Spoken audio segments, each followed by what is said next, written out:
Palmyra was an ancient oasis city in the Syrian desert. Palmyra was important because of its location in the middle of the desert, so it worked as a connecting point between east and west. Archaeologists have recorded more than 3,000 funerary portraits from Palmyra, made from the 1st to the 3rd centuries AD.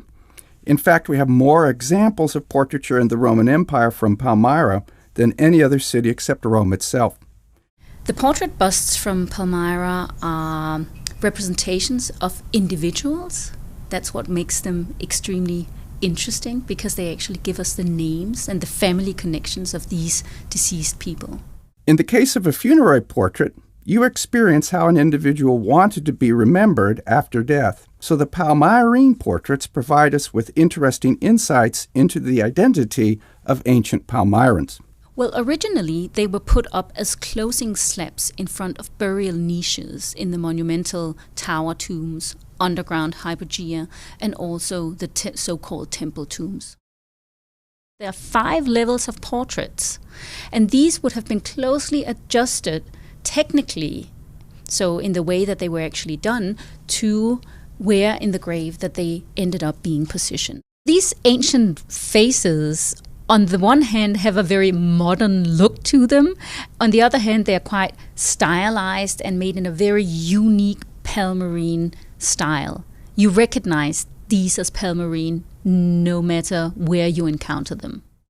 The funerary bust would originally have been brightly colored, and some of them would even have had gold leaf. The richer that Palmyra gets through trade, the more elaborate these busts also become.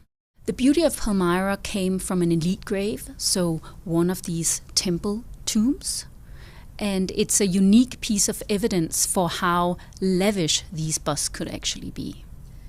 The jewelry is extremely detailed. So the bust is wearing 7 necklaces. They are all different. The same goes for the headgear. So there are a lot of different jewelry attached to the headgear and textiles. The eyes would originally have been inset in colorful glass paste, adding to the overall high quality of this piece. It shows a very sensitive modeling, which reflects the Greco-Roman influence that we find in Palmyran portraits. We do not know who she was or what her name was, because the inscriptions, which probably would have gone with this bust, are lost to us on this relief. The funerary busts are not only interesting to look at from the front. They're very interesting to look at from all sides. And you can actually see how it's slightly slanting forwards, which would indicate that it was not put on the lowest shelf in a grave, but actually a bit further up so that it could look down on its viewer. We are looking at a Marquis, a man from most likely the early 3rd century AD. He has a very nice hairdo, so-called snail curls, and nicely almond-shaped hair, a Roman-style beard, and he's wearing a himation, so a Greek-style cloak, which is also the cloak used most commonly in these funerary busts. Like many portraits from ancient Palmyra, this bust has an inscription that helps us put a name to a face, which is rare outside for portraits made elsewhere in the Roman Empire. We have over 1,000 of these inscriptions left on the funerary busts, and they are almost exclusively written in Palmyrene Aramaic. We've only identified 32 in Greek and 5 in Latin. In fact, the early interest in these busts was not so much as works of art, but because of the inscriptions in Aramaic, which to early collectors had a biblical association. Only a portion of these funerary busts are still in Palmyra. The vast majority of the tombs of ancient Palmyra were robbed over the centuries. Very often their contents, including the busts, found their way into collections in Europe, the Middle East, and North America. Most of them made their ways into European collections from the middle of the 18th century. This was the time of European missions going around in the region, and they all wanted their little share of Palmyrene cultural heritage to take home. And this was what you did at the time. There wasn't cultural heritage protection as we know it today. The early mapping of Palmyra from the 18th century does really reflect the site as it was at this point in time. So it's extremely valuable for us today as documentation for where were these monuments in fact located. And they also map monuments that we cannot see anymore.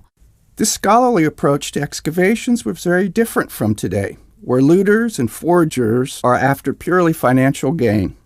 The 19th century was when the large European collections were built up. So the one at the New Carlsberg Glyptotek, which is the largest outside of Syria, and the one at the Louvre and the Istanbul National Museum. Today, there are about 170 portraits from ancient Palmyra in the United States collections.